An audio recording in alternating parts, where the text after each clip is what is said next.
Okay, so let's review exponent laws, which we covered on the first day in the classroom. Before we do that, though, let's break down what an exponent is and what a power is. So if I have a number, say 2 to the power of 3, then here what I have is I have a base of 2.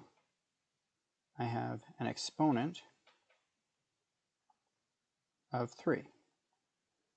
And altogether,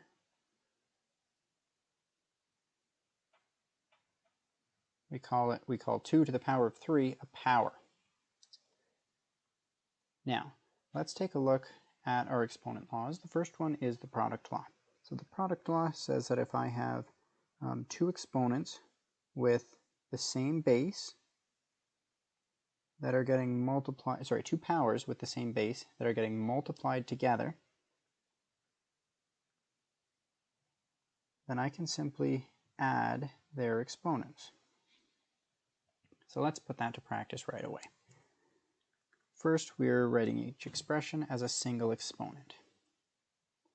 So because these have the same base, it's a base of 2 here, then what I can do is simply add the exponents. This equals 2 to the power of 2 plus 3, which equals 2 to the power of 5. Let's try that once more here. Here that we have the same base, the base is x, and these powers are getting multiplied together, so I can add their exponents. X to the power of 5 plus 6 equals x to the power of 11.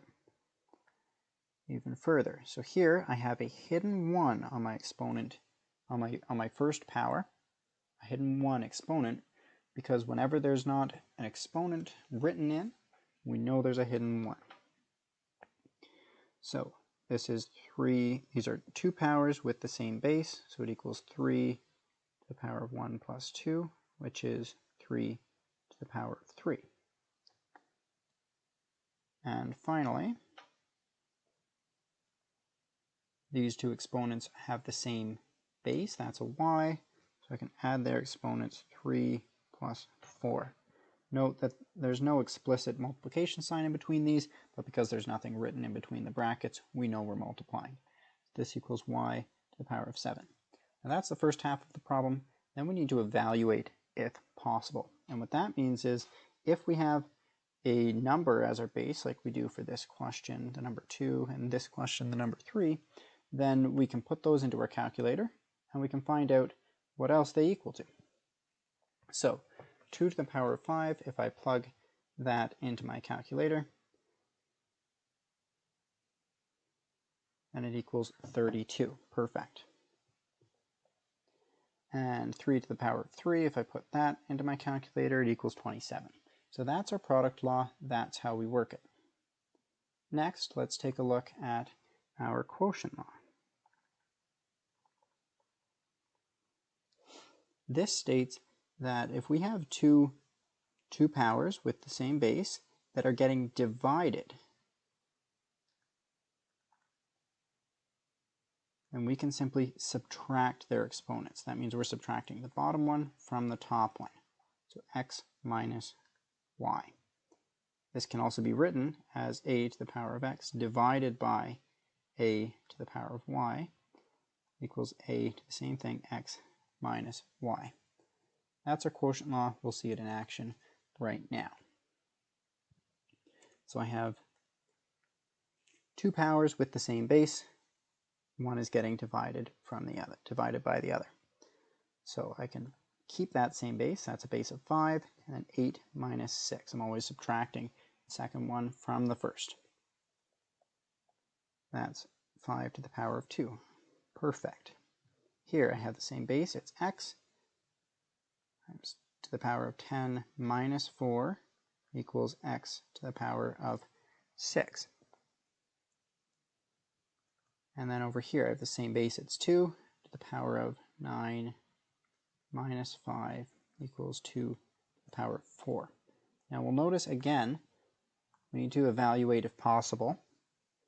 Which ones can we evaluate? We can evaluate E and G here. So let's do so. 5 to the power of 2 is 25. 2 to the power of 4 is 16 if I plug those into my calculator. You should be able to solve this one on your own. Remember that there's a hidden exponent on one of those a's because there's no exponent written in. Finally, my last law is the power of a power law, which says that when we have a power, let's say a to the power of x, as the base of another power, so a to the power of x to the power of y, we can do is multiply their exponents. That equals a to the power of x times y. So let's see that one in action further below. So I have 2 to the power of 2, all of that to the power of 2. So if I take a look, just noting, if this is my exponent, if my exponent is 2, the base of this is 2 to the power of 2. That's the base. But if I look at the other exponent, this 2, the base is just 2. So let's take a look then at, at how we handle this. We keep the base the same. We multiply the exponents. That equals 2 to the power of 4.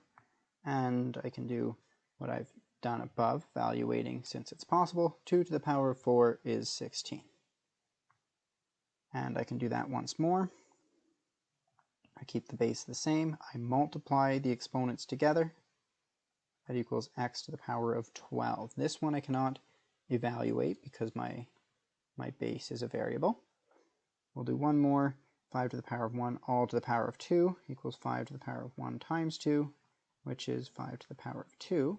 And I can evaluate this one, which is 25. These are our exponent laws.